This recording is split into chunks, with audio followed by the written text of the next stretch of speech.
Welcome to the Dungeon Crawlers Podcast, casting light on the depths of online multiplayer gaming. I am your host, Aggelos, and sorry for anyone who's watching the live stream. I had some microphone issues.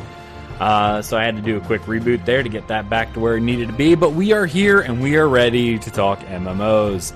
How's it feel, Aggelos? How does it feel to be the one with microphone issues while I sit here sounding silky smooth?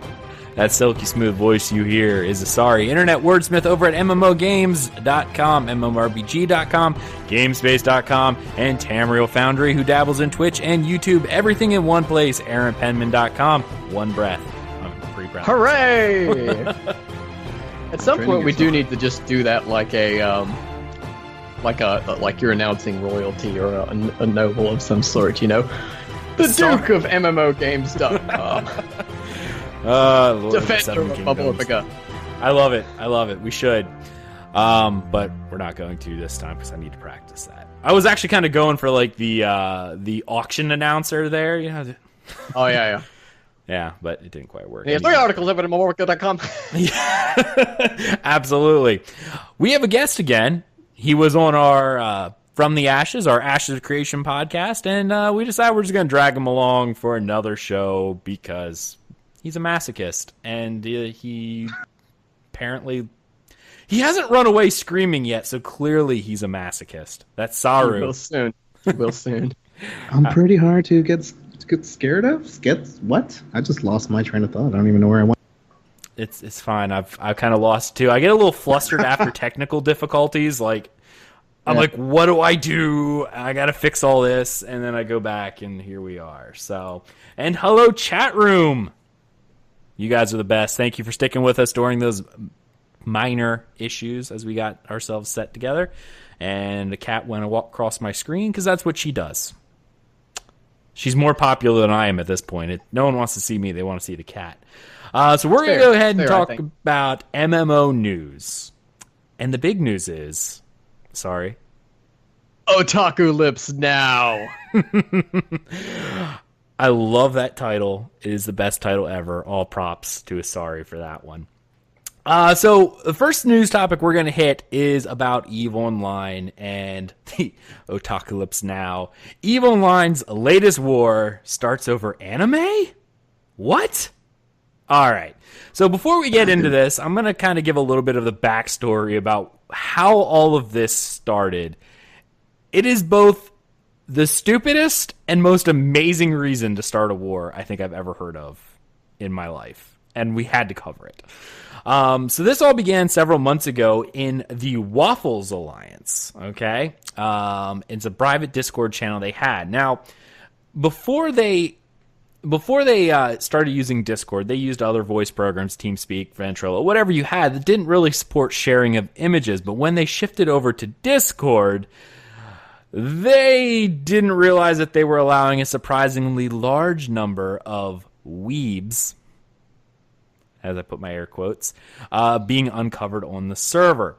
So many anime images were shared at all hours of the day and night that they banned it outright in their general channels. They thought this was the end of that, right? Okay, we banned all anime, no waifus in chat, you know, a lot of sad little weebs, but it thought it ended there, but it didn't. Oh, I think we lost someone on a call too, which kind of sucks. There we go. We're back! And it did! And it did again. I don't know who ended the call, but I blame somebody. I think it was you, because the others of us were still here. Probably was me. Anyway, back to where I was at. So they thought this was dead and gone. They banned anime in their channel, in the Alliance channels, and that was the end of it, right? Not right. Back in April, during a guest spot on the Crossing Zebras Eve podcast, never heard of it before, but now I kind of want to listen, the Alliance leader, Reza, leader of the Waffles Alliance, was planning on talking about the struggles of living in low-security space, but instead gets waylaid by another surprise guest, whose name is, how do we pronounce this, Jintan? Sorry. Who called him out on his anti-weeb stance, because apparently he is also a weeb, self-identifies as a weeb. So this guy, being leader of another very large alliance and an elected official of a group of people called the Council of Stellar Management, who apparently help CCP developers in designing new features. So he's a fairly large name there, and his Do you know what that is, by the way? What the Council of Stellar Management? That's probably worth explaining because it is actually a big deal. Yeah. It's a group of, I'm not sure how many players, but it's a very small, very exclusive group that are actually elected by the player base. Mm-hmm. And it's more than just being like in the beta. They come out to events at CCP's location. They're consulted on making changes to the game and updates, and it's a pretty big deal, and it's kind of cool, honestly, because you don't see that in any other MMO. I don't know, it's something that's neat. So yeah, they're big deal players in this game because they have to go through a democratic election to have their position to begin with. Right. I mean, Sari and I have both been part of, I want to say, similar groups of people, but not to the point where you're an elected by the community of the game at large. It's more of, just based on what we've done that you were there. Yeah. And it's also a much smaller group than those types of feedback groups usually are. Yeah, our groups are fairly large comparatively. So, very important person, but his corporation is sitting on fairly valuable land and apparently tied in with his weeb-loving tendencies and the public disrespect that he showed during the podcast was enough to go, the Waffles are like, that's it, we're attacking. All right, so they're attacking these guys.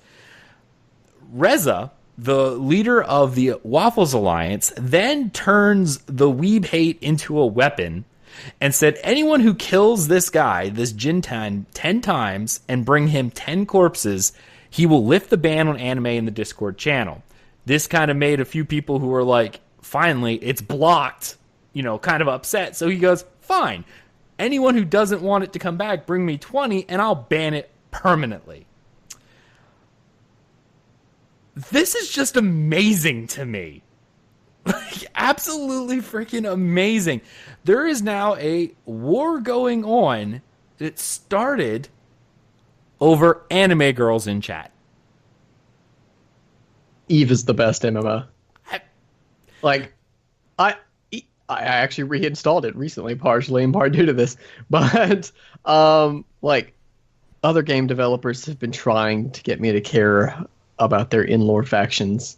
ESO had the yellow, red, and blue teams. I think that's about the extent of how those factions have been developed in the lore. WoW has the Horde in the Alliance, but this is a modern day internet crusade that I can really get behind to stamp out the weeb menace from the stars. And I see Arcaneer in chat was like, what game is this? This is EVE Online. In case I didn't mention at the start, this is EVE Online. And the best part about this is this type of emergent gameplay.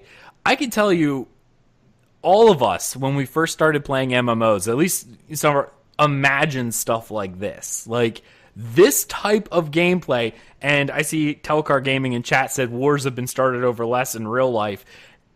This does not happen in other games, and this isn't an oddity either. A similar war, I forget, and I don't want to say over anime, but wars are covered constantly in EVE because of the type of gameplay that it has. Yeah, this is the first war, I think, that has been this righteous. Yes, the Holy War is just, and, I pretty much said that if I liked sci-fi, I probably would have downloaded EVE just to place a permanent ban on anime. Speaking of permanent bans on anime, even though I bring them on the show, Saru, I want to hear your thoughts on this. Dude, it's not even the first game I've seen this about, so when you were explaining to me pre-podcast, I was just kind of giggling and being like, oh my god. The anime crowd is one that is very passionate and a little unsettling sometimes, depending who you talk to. So there's some good people, some bad people, but that's just ridiculous. I mean, a big war, I find that's funny. I think that's cool with any game. Really brings out that RPG type of thing, role-playing right in general. But yeah, that's It's funny, and you know, and the reason why we really wanted to talk about this is we had to give it a little bit of a highlight, not just because of the insanely ridiculous reason that it started, but the fact that it started at all is amazing. That something so small that we would generally think of a catalyst. I mean, I can tell you right now in the DCN community Discord, if anyone starts posting anime babes, I will ban the person. Just unless it's a cat girl. Why do you think Asari's no longer allowed to talk in our Discord? No, I mean, whatever your stance, it doesn't really matter at this point. You're like, hey, it got out of hand. They banned it. But the catalyst was this anime followed by a self-professed, weeb wanting to defend his stance on, hey, I don't like your anti-weeb stance. I don't like you going against what I'm in love with, apparently, and therefore called him out on a public podcast. And it's funny because the podcast that he was starting in, it was not planned. The fight was not planned to happen. It's just he was brought on to talk about living in low security space, which is apparently a haven for pirates. And when the other guy came on, he's like, so a lot of my anime loving friends tell me you banned anime in your Discord, and I don't like it. And you are a dick, sir. And of course, that went to a bunch of gloves getting thrown, and now there's an intergalactic war. And I wish I had the numbers. Eve is only in one galaxy. One galaxy. I'm sorry. I obviously I don't play Eve, but I wish I did. I wish I could get into it for this reason alone. It's fantastic. I love this. I think the really cool thing is that this isn't even possible in other MMOs. Right. They don't give the players enough freedom. They don't have systems developed in a way where other... I knew someone was going to bring up wormholes. Yes, there are wormholes. That might not be in the galaxy. No, but yeah, most other MMOs don't really empower their community in a way that they can really start meaningful conflict. If this had happened in WoW, the guild would have imploded into two guilds, and then they would have thrown a little bit of shade at each other on the forums, except the realm forums are mostly dead these days. But even in the good days of WoW, this would have been a little spat between a couple people. But in Eve, it can spiral out of control into hundreds of thousands of dollars of losses if you're using the Plex valuation. Right. Which I want to talk about because that's really awesome too. But this is one of the reasons why, if you haven't listened to our other Ashes of Creation podcast yet, From the Ashes, check it out because it's a game that I'm super excited for this exact same reason. The type of conflict that can happen, or that we're hoping that can happen in Ashes of Creation, is very similar to what Eve is, and it just fits my setting because it's fantasy, and I like fantasy, so, But it's essentially Eve in a fantasy world, and I'm hoping that this kind of thing will be something that's prevalent in that game, which is why it makes me so excited to talk about it. And a lot of times when you talk about these Eve wars, they actually talk about it in real world currency because they have what is called Plex, I believe is the term they use for it. The Ashes of Creation Discord also needs to ban anime for what it's worth. I agree 100%. It's full of weebs. By fire be purged. By fire be purged. Saru's just he's kind of like one of those guys who backs away in the corner. One of the moderators from the Ashes of Creation Discord, by the way. I think we're going to log in and I'm going to be banned. I'm listening to this and I'm just imagining this war and, for any anime people out there watching, it's like, Naruto-kun. And I'm just watching in my mind and imagining the responses where he's like, no, Sasuke, stop it. That's all I hear in my head when I'm hearing about this war. As for you being banned on the AOC Discord, I cannot confirm or I can confirm here if I try to log in. But anyway, DCN will go to war for the same reason in Ashes of Creation. Just saying, it's going to happen. Stamp out the weeaboo minute. Yeah, but the talk about the Plex. Plex is a way that you can buy your subscription with in-game currency. Plex has actually evolved as well to be a premium currency instead of just a subscription thing. So they have a small cash shop in the game. It's not terribly developed. It's only got a couple things in it. But yeah, they changed Plex as well. So now it's basically your premium currency of choice. And much like Guild Wars 2, it has a market where that can be traded for in-game currency as well. Right. So whenever they talk about pure dollars, they're talking about if you took the raw resources, sold it into, I think it's called ISK, which is their ISK, which is their currency, and then bought Plex with it. That's how they determine the cost of these things. And some of these ships, based on the hundreds of man hours that it takes to actually build and gather the resources for these things, are worth potentially thousands of dollars. There was a story on EVE Online, again, emergent gameplay. Easily. Where what did they release? It was a new, essentially a Death Star. It's like a super cruiser or whatever. I can't remember exactly what it's called because I follow EVE close enough to be on the outside of this stuff because it interests me, but not so close because sci-fi is not really my thing. And it's fascinating because these people were trying to build this essentially a Death Star that would allow them to control an entire quadrant because it's so powerful. And it was destroyed. And was potentially worth hundreds of thousands of dollars in resources to make. It had been taking these guys months to build this thing, and this other group just came in and just wiped it out. This was probably not a ship. This is probably a base. I forget what the EVE terminal, a citadel, I think might be what they call it. Yes, Citadel. But yeah, basically a spaceport that you can build. Right, and would have gave whoever could control that spaceport. It's been a while since I played EVE. I know. So I don't remember quite how they work, like if they can even be destroyed or just taken. But yeah, it's interesting. There was actually one this week, by the way. Another article also by Stephen Messner. Not just the Ashes of Creation article and the Weeaboo War article, but also another EVE article he wrote about was one where a guy spent like a year infiltrating a guild, like you do. Just so that he could steal this guy's one ship because it was a really rare ship where only a couple of these enter the game at any given time, and most people just sit on them for prestige. But this guy had gotten like hundreds and thousands of kills on the ship, and there are kill marks on the ship to indicate this. And it was like a really famous ship because he was out there flying it every day, getting in PvP combat with it, which is pretty crazy just because that's how they like to play the game. And he befriended that guy and earned his trust, and then the guy let him borrow the ship, and he stole it.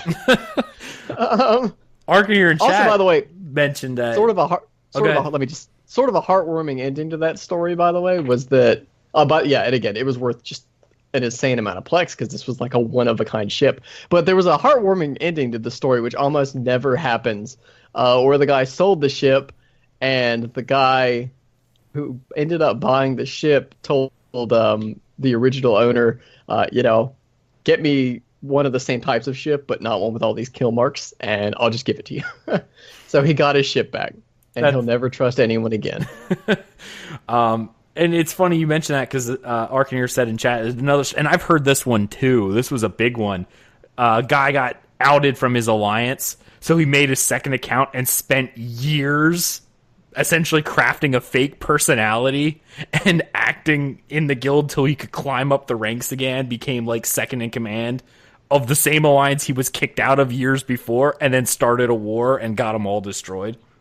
My favorite, and I could be mixing two stories here, but I think there was a guy, and this may be Arcaneers, that started a Ponzi scheme because EVE has player-run banking and loaning systems that aren't supported by the game and at all. Insurance systems as well. Yeah.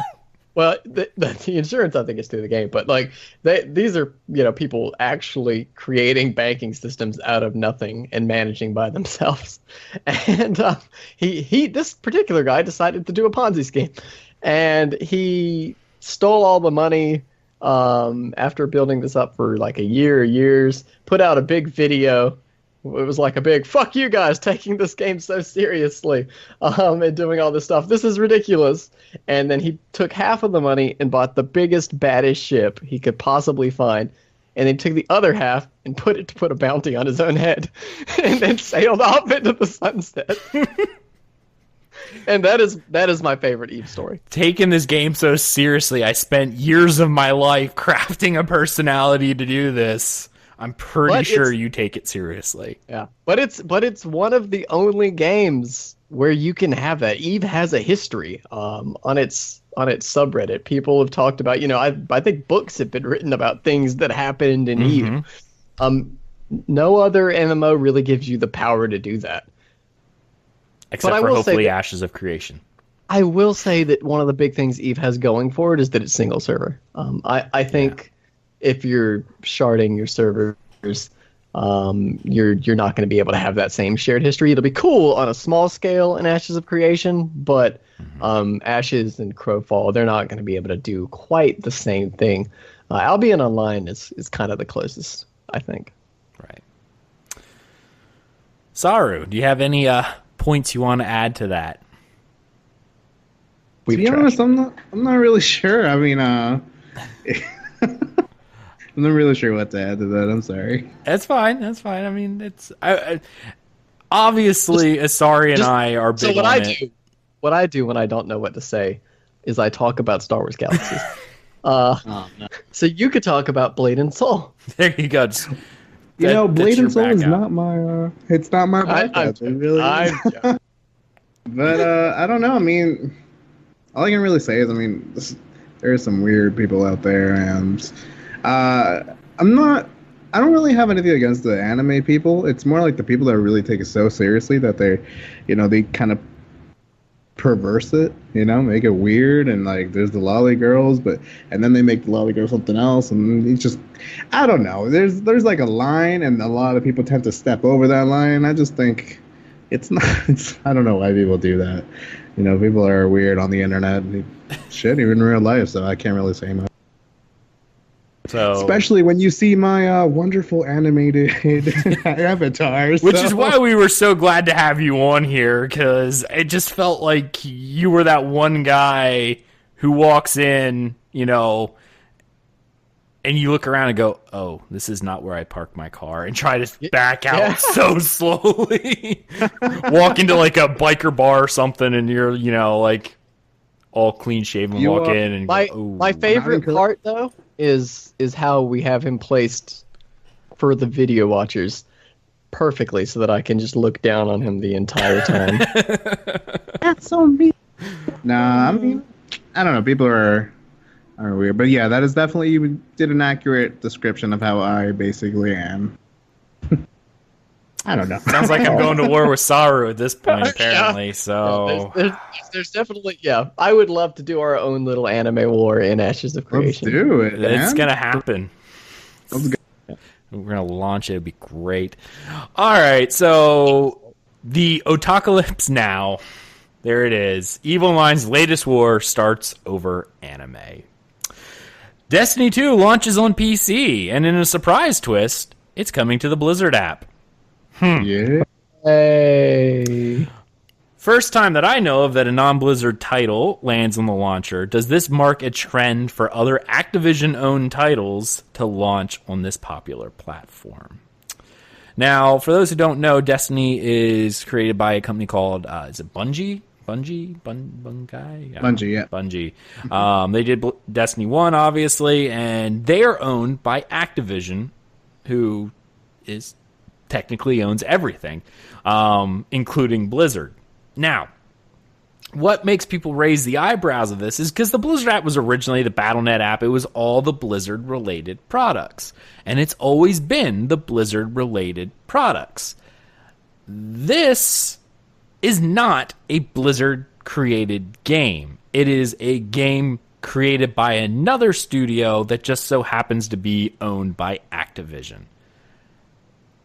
Honestly, this is amazing for Destiny, because I can tell you there's quite a few people who will buy it just because it's on the Blizzard app.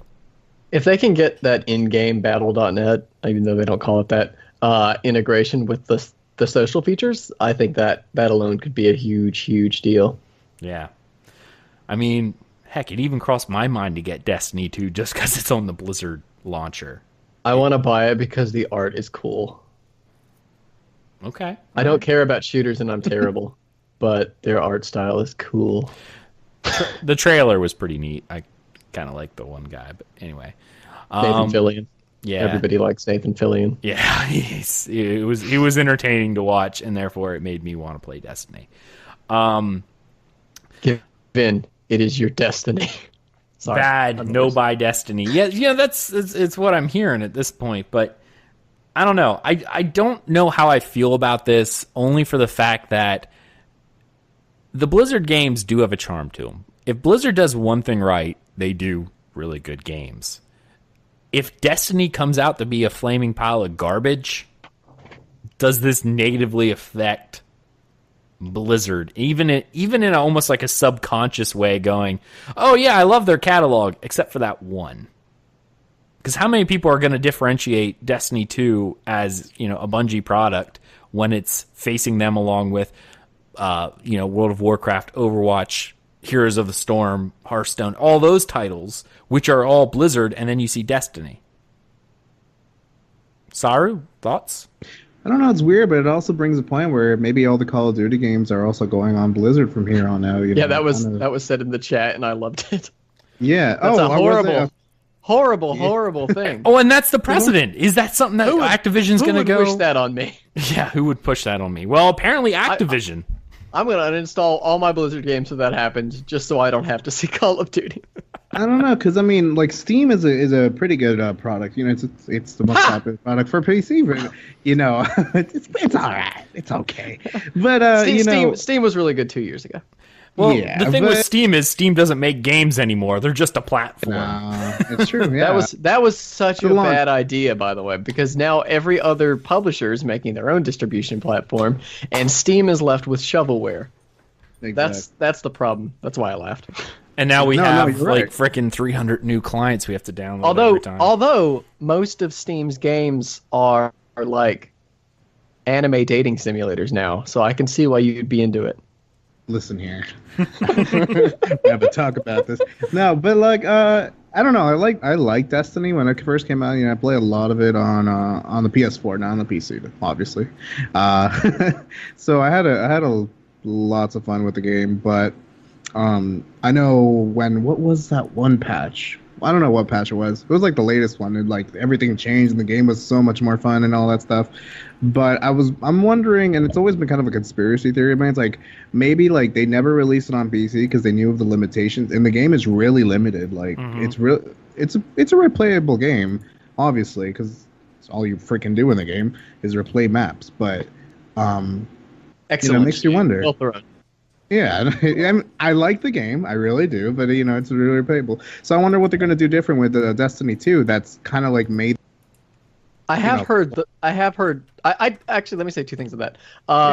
The first thing I heard was that they are sort of trying to open the maps up a bit more and make them more MMO-y. Mm-hmm. And then my second comment there would be that a lot of MMOs on PC have moved more towards the Destiny model as well. So it wouldn't be as much of an outlier. You have The Division, ostensibly an MMO. The Secret World Legends, I think, is going the same route as sort of the Destiny model, where it's a lot more instanced out. Jesus Christ. Yeah, where it's a lot more instanced outside of the hubs. I had to link it in chat, too. So anyone here who's following us on Twitch right now got to see, well, if you're also in our community Discord, you got to see Asari and I anime duking it out. That's what happens in the DCN Discord. We get memed constantly, and I love it. It's fantastic. Continue with what you were saying before I interrupted you. I think that was mostly it, though, is that I think Destiny's moving a little bit more to where MMOs have been, and MMOs in general are moving a little bit more to where Destiny has been. Not the ones we like, but a lot of them. Yeah. And I guess trying to remake things with the PlanetSide. PlanetSide was the one true, PlanetSide 2 was one true MMO FPS. They was huge, and everybody would go and shoot everybody, and you had everything. It was a huge game. And I'm wondering if maybe Destiny 2 is trying to take that route. It's going, learning from what's been going on with, Destiny 1 was a success, obviously, but, it wasn't amazing. It wasn't an MMO how they were trying to set up an FPS with an MMO elements. It really wasn't. It was just a big. What I think is really funny is that Destiny 2 is basically what Blizzard's somewhat scrapped Titan project was trying to be originally. As we know, that evolved into Overwatch, which is obviously hugely successful after they gave up on trying to make it an MMO. Right. But I bet that does sting just a little bit that they're going to have Destiny 2 more or less the successful version of Titan on their own launcher. Yeah. I really don't know, dude. Yeah, I don't know. It's in one thing it's good for Bungie because let's face it, there are millions of people who are forced to open the Blizzard app every time they want to launch Hearthstone or Overwatch and are now going to see Destiny. That may never have given it a second thought except for now that it's on here, but I don't know. I think this is a bad trend because now how long has it been? Like almost 10 years since Blizzard got acquired by Activision? It was like 2006, I think it was. Or 2007 that Blizzard became Activision Blizzard. And up until now, Activision hasn't really touched Blizzard in any way. Like, they've been very hands-offy, but now we're starting to see a change, right? Like, it's weird, and I don't like change, and I don't like people messing with what Blizzard does, because Blizzard does one thing good, and that is games. They're very popular for a reason. All right. Destiny 2. Let us know what you think in the comments below, whether or not you think this is a sign of the times to come for the Blizzard app, or whether or not this is just a one-off and I don't know who twisted whose arm to get it done. All right, so finally, and this one is probably a topic that I'm going to probably just step away from and let these two guys go at it. But I'll set the scene for you. So close your eyes and imagine this. The Secret World Legends outlines its plan for allowing purchase of cash shop currency with in-game currency. So, for those who don't know, Secret World was a buy-to-play game and is now relaunching as a free-to-play game, Secret World Legends. Now, apparently you're going to be able to exchange what they call Arum, which is the microtransaction currency, for marks of favor, which you can earn through daily challenges, normal play, etc. Marks of favor are required for weapon unlocks, vanity items, weapon upgrades, auction house, cosmetic changes, and some of the other undisclosed things they haven't told us yet with Legends, even though probably both of these guys know and aren't allowed to talk about it. Quiet. Arum is required for inventory slots, character slots, progression boosts, bank space, and other vanity items that you would see on a microtransaction cash shop. So, guys, I'm just going to let you talk about this for a minute, because I know you both are Secret World Legends fans, right? Yeah, I was a big fan of the original game, at least. Even though it kind of goes against everything I think MMOs should be doing, it was still a really good game. It has excellent questing, some of the best story presentation in the genre, and it had some really interesting takes on MMO systems, like its classless setup that's kind of being walked back a little bit, levelless setup again, things that they're simplifying, which I'm not a huge fan of. But yeah, so I'm excited to see the game taking a second shot at life, really, with this Legends revamp. It's also I don't know. It's really interesting to see them doing this. It's another MMO, like I mentioned earlier, that's kind of going towards that MMO light stance, like Destiny, The Division, those types of games. But in this case, I'm not really too sad about it. I think because the game's strengths are not necessarily its MMO qualities, other than the fact that it does have tremendous dungeons that are very, very hardcore. I love them. But because of that, it's not one of, when I see it going to this more thematic, more story focused, more solo oriented approach, even more so than it already was, I go, sure, that makes sense. It's not how I want to see the genre head, but I don't think the Secret World Legends is really going to be, spearheading the course of the genre at this point. And I just hope that a lot of people get in and check out the game who maybe weren't able to see it the first time.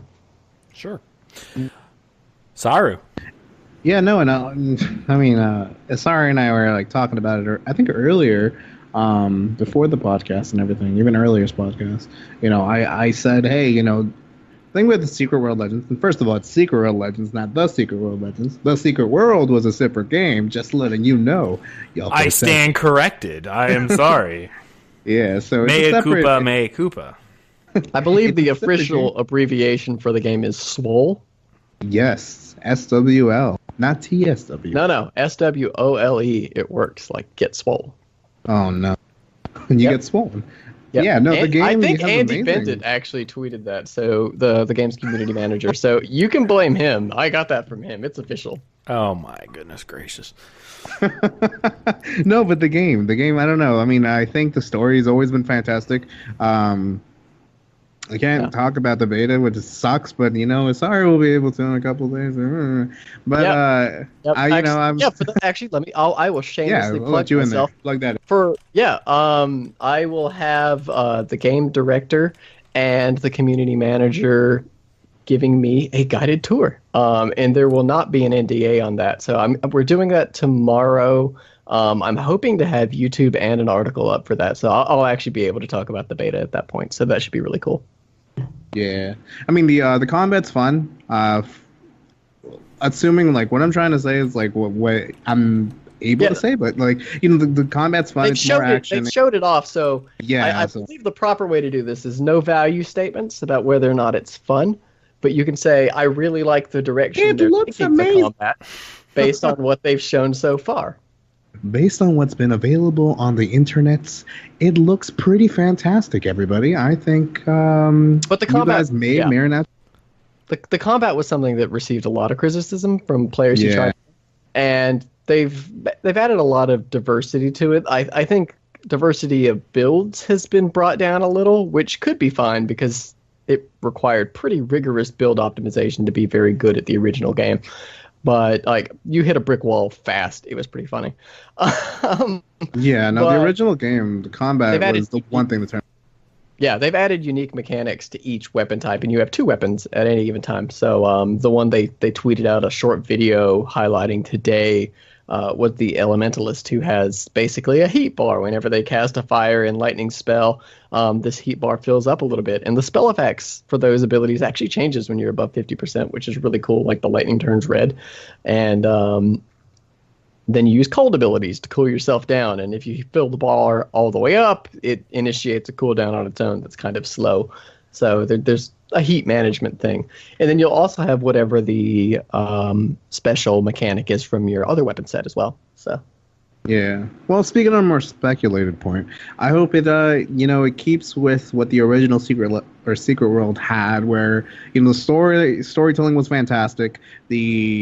They included this whole the whole Cthulhu mythos, H.P. Lovecraft feel to it with Frankenstein and Dracula, everything. It's Urban not your fantasy, which is my favorite genre, is criminally underused in gaming.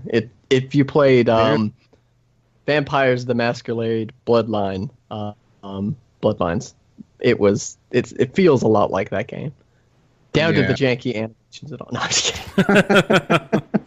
kidding. So I mean, from the original game, if you played the original game, like I'm hoping that people will actually enjoy this game, because I'm pretty excited for it in a month. In a month? Yeah. When you can talk in a month. 26 days. Oh, I honestly thought it was this month. Like, I was like, all right, guys, 26th of May, let's go. And then I was like, I am totally off. Yeah. So, no, I mean, yeah. Oh, all right. Well, to bring you guys back on topic of the game that you're not allowed to talk about. Yeah, I don't know. The Secret World for me is a game I play very much like a solo/co-op game. And it's very good to be played that way. In fact, the investigation missions, which require you to solve puzzles. Basically, there's no quest markers for those. You pick up the quest and you have to figure out where to go next, and it's could be a real world reference where you have to solve a clue that's been left that might require knowledge of history or literature or something like that in the real world.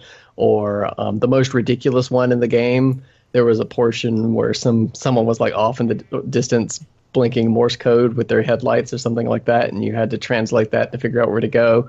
Most of them are more realistic than that, though, where I think there was one where you had to get into a guy's laptop that you found by the side of the road. This might actually have been the same quest.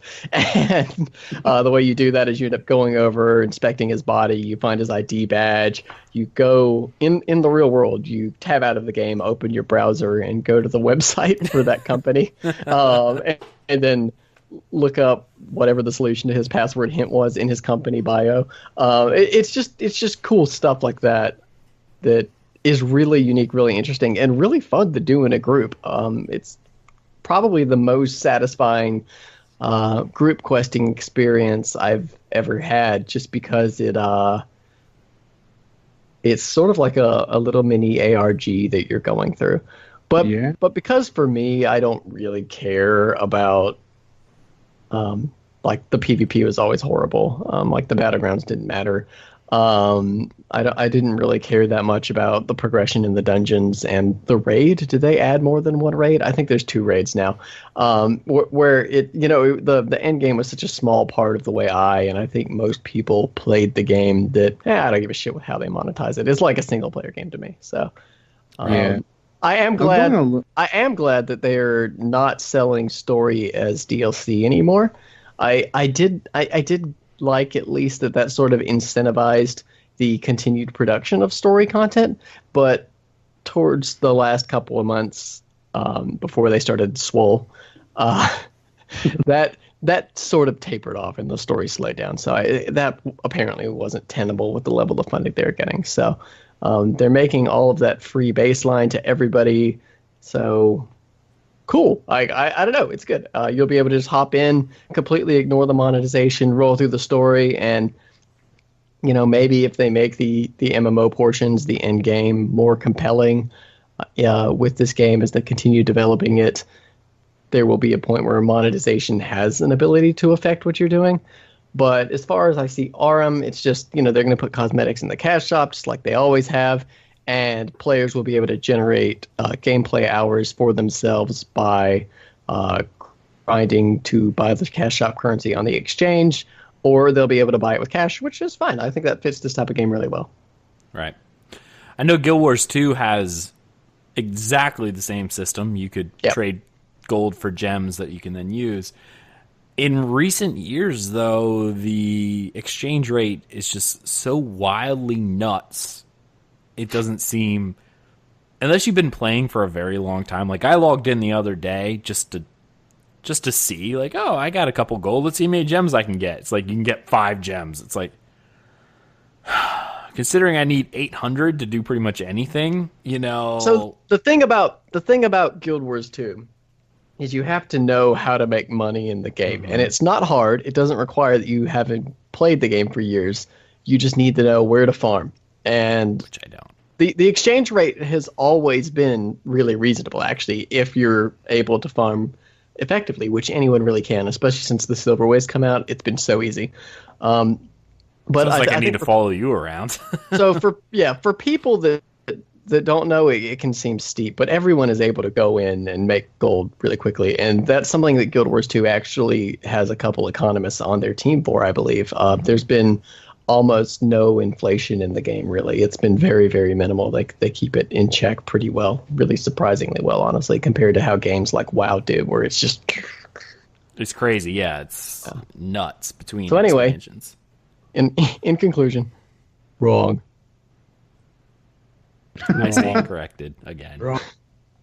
No, and the thing with Asari was saying kind of explained every reason why I definitely enjoyed The Secret World. Going a little bit off topic, the people who actually wrote those quests and did the more ARG thing created their thing called the Black Watchman. It was an ARG game which got really crazy. It wasn't huge, but it was very indie. People would go ahead and they would stage these kidnaps, for example, in real life, where you'd go and get kidnapped and you'd have to figure out the puzzle and then put it into the game. Like, this is real life stuff. I actually had no idea that there was like an actual ARG team involved with those quests. I knew the Secret World had done ARGs, but it's actually that makes so much sense. Yeah, and so they made their own stuff, and now they're making some other games. I don't know if they're still part of the Secret World, but I know they were. As for the money exchange thing, I mean, it's been so common in these MMOs nowadays, especially with free-to-play ones, that you don't really see much of the worried pay-to-win thing, especially if they're documenting everywhere. We're not going to be pay-to-win. Like, they've seen it everywhere for Secret World Legends, and it just depends on your. And your for me, definition. honestly, they could make it pay-to-win if they really wanted to. I hate to say that, but for most people playing the game, like, it doesn't matter. This is really just a game you play for the story, and nothing I've heard about the Secret World Legends makes me think that's going to be any different. Yeah, and they've made the game apparently, according to what they've released, more singular, but you can group up with people, rather than how it was an MMORPG where it was filled, like Agartha was filled with people. Now it's more like it's just you and a group of people. Well, Agartha will still be filled with people because that's the hub, but yeah. Well, so it's more Guild Wars like one style. Yeah, or like the Division. I'm not sure if Destiny's necessarily that way, but yeah, is it just you when you exit, you and your party when you leave Agartha in the cities? I believe you can meet up with other people, kind of like you were in the original, but I'm not entirely sure from what they. Is it a solo like a private instance, or is it that is it that they've just reduced the cap on instances so you don't have a lot of people running around? Because I'm not sure. There are world bosses in the game and stuff like that. Yes, there are, yeah. It's hard to imagine it being completely private. I don't know, because they said they removed a lot of the MMO elements, so it makes you wonder, and I'm kind of curious, how they take it on the 26th of June. Right. Yeah. And by the way, that is something that I think works well for the game, because sort of having a sense of desolation and solitude plays really well to sort of urban horror themes. There were already a lot of solo instances to do that for story anyway, but it makes the most sense when you're out in the open world. So yeah, not something I would normally advocate for, but this game really is a special circumstance in that it's an MMO that I enjoy in a way that I guess the only other MMO I really enjoy the same way is SWTOR. But this game's, especially on the story, just makes SWTOR kind of look like a pile of garbage. Yeah, I don't know, but with the Aurum and having to pay for inventory slots, I've never been a big fan of that. But with being able to earn stuff with daily challenges and then exchanging it into Aurum, I'm not against that. But having to actually pay for it with money, it's like so. Yeah, no, I agree. I think it's pretty cool with the whole marks of favor thing that they're doing, because they didn't have that before. The whole marks of favor to the Aurum, so you can actually get things into the cash shop without spending a dime. I think it's actually fantastic, and I hope the exchange rate is not going to be crazy. Or I wonder if it's actually just going to be like provided by the company themselves. Yeah, marks of favor actually is interesting, because I'd forgotten about that, because it's not just a straight like. I forgot what currency. It's not dollar bills. They use a special magic currency, or for not actually magic. Something Swiss. Yeah, whatever it is. It's almost. It kind of reminds me of like Neverwinter and Cryptic games, where you have like 7 different currencies, where there's like the one they can't be really bothered to keep an iron grip on their normal economy like Guild Wars 2 does, so they have a like time gated currency that you can earn to use on the exchange, and it's. I don't know that it's that different. It's just kind of the easy way out, and in terms of balancing the system, so maybe it'll work better. I guess my really big kind of concern there is, I've talked about the end game. I'm not 100% sure, at least the original Secret World really supported that style of repetitive play. That well. I mean, sure, you could go and replay all the stories, and with the skill wheel, which they've gotten rid of, you can, definitely be earning progression and everything while you're replaying. But I never really felt much of a compulsion to do that. So I do think that to keep this, sort of grind for cosmetics in the cash shop gameplay loop rolling, so that people are really interested in paying for it and having these things and earning them, they are going to need to rethink repeatable content structures in the game. And they've tried it in the past. I think scenarios, which are mini dungeons that multiple groups of people can go into, they're less like dungeons and more like battlegrounds that are co-op, because they're sort of an open map design where like waves of NPCs, kind of horde mode almost, will spawn from different areas, and you can get different like boss and different events spawning dynamically within them. Like that was a really cool take on repeatable content. So it's something they've thought about before, but I think in order to keep people playing and in having repeatable content to enjoy grinding, to earn the marks of favor, to get these rewards, they're going to have to really sort of double down on making sure that their repeatable content reward structures are good and that their repeatable content is actually enjoyable to do over and over and over again, and that the gameplay is compelling in a way that exceeds just getting cash shop rewards for free. Right. Yeah. There is one concern I have. Sorry. Go for it. No.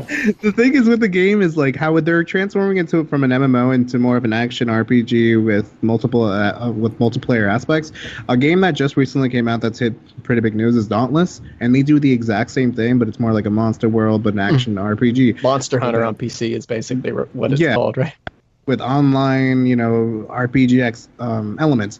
I'm hoping that doesn't become the case where it becomes such a norm that MMOs are starting to downgrade into that type of thing, because that's one thing that I've never really liked. I love MMORPGs, I love hyping them back up. Like what we were talking about with Destiny 2. It's been a big trend. It's a big trend, so I think there are some games that it works really well for. Yeah, that's true. But those types of those are not what MMOs are good at.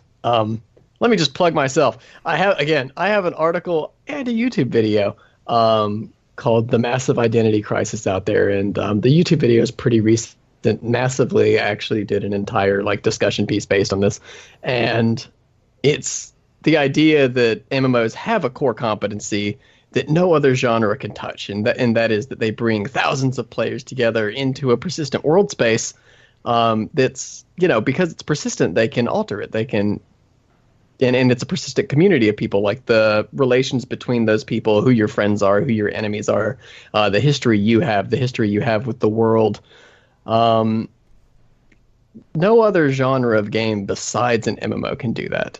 And it hinges on having all those people together.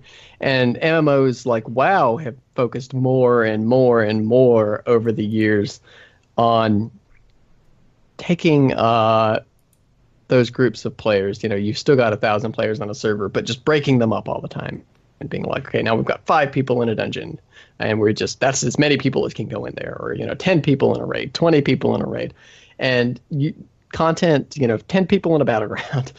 Content was never designed in a way that actually was taking any advantage of that unique property of the MMO, that it has all those people together in a persistent shared world. Eve, like we were talking about earlier, does. It absolutely does. It's one of the few that does. But I always joked, as MMOs focus more and more on this style of content where people are broken up, eventually other games and other genres are going to come along and just do that content better than MMOs do. And I talk about MOBAs as a really good example of that. You just cut out all the MMO baggage, like progression, leveling up your character, that's inherently unbalancing, so get rid of it. Having massive sprawling skill trees, imbalance. Like both of those things are terrible for PvP. The third person perspective, terrible for viewability if you're trying to make your game an esport. So they just boil it down to what really, really works for competitive group-based PvP. And you have the MOBA. And it's, very, very successful, while MMOs keep trying to be esports and they just fail every time because they have all of that RPG baggage.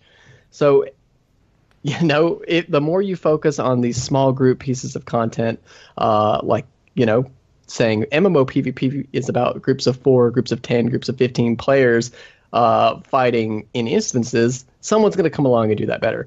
And I'm saying for dungeons, that's a possibility as well, that Dungeons and Raids could be one-upped by another genre that cuts out the bullshit. And especially since people see leveling up and the leveling grind as bullshit because it's become so uninteresting over the years, a game like Dauntless could come along and be like, we're cutting all that nonsense out. We're a lobby game. You join up with 3 other people. You go fight a boss. It's going to have mechanics. It's going to have loot that it drops. Maybe they can keep some of the progression. It's going to be just like an MMO dungeon, only without all the shit you don't care about. And we're just going to focus on delivering this one experience, which is co-op players in small instances fighting bosses. And when that happens, MMOs kind of get shoved out, just like MMO esports were pretty much ruled entirely irrelevant when MOBAs came around. So Dauntless was an example I brought up in that video. If you want to go see sort of extended thoughts on that topic, go see it there as potentially being a game. I don't think it will, but that sort of eclipses MLO Dungeons. But something could come along. I don't think it'll be Dauntless, but it might. So MMOs definitely need to get back. We can't have all these games like the Secret World Legends focusing on these reduced experiences, going towards being smaller games. Stop trying to do what other genres do better. Do what the MMO does best, and that is being a game like Eve, being a game like Ashes of Creation, where the world forms the shared history for the players that share it. That is what the MMO does that no other game can do. And if you want to survive, that's the type of MMO you need to be, not an MMO that's just trying to be some other genre, but poorly. That was fantastic, and that's how we're going to end the show, because that was an awesome rant. So, of course, sorry, Internet Wordsmith, where can people find you? Yeah, I'll just keep it short this time. You can find everything at errantpenman.com. Yep. All right. And our special guest, Saru, thank you so much for coming on and being our weeb punching bag tonight. You were a good sport. You were a good sport. No worries, so, we love you. That's why we ask you on again. So, and it worked out. So where can people find you, sir? Well, if you guys have Twitter, go to twitter.com/Sarumonin. I don't have a fancy website like Wonderful Azara here, but maybe one day. But It's really if you ever want to talk over there, you're more than welcome to have a gift for. Let's do it. Excellent. I'm Aggelos. You can find me on Twitter. Aggelos, AGGELOS_WF. Forgot how to spell my name there for a second. You can check out everything we do. DungeonCrawlerNetwork.com. Join our community Discord. Join in with all the fun stuff that we have over there. Of course, you can find us youtube.com/DungeonCrawlerNetwork, Facebook.com/ you guessed it, Dungeon Crawler Network. And of course, support of everything we do, Patreon.com/Dungeon Crawler Network. Thank you so much to our newest Patreon supporters, which I did get this up this time.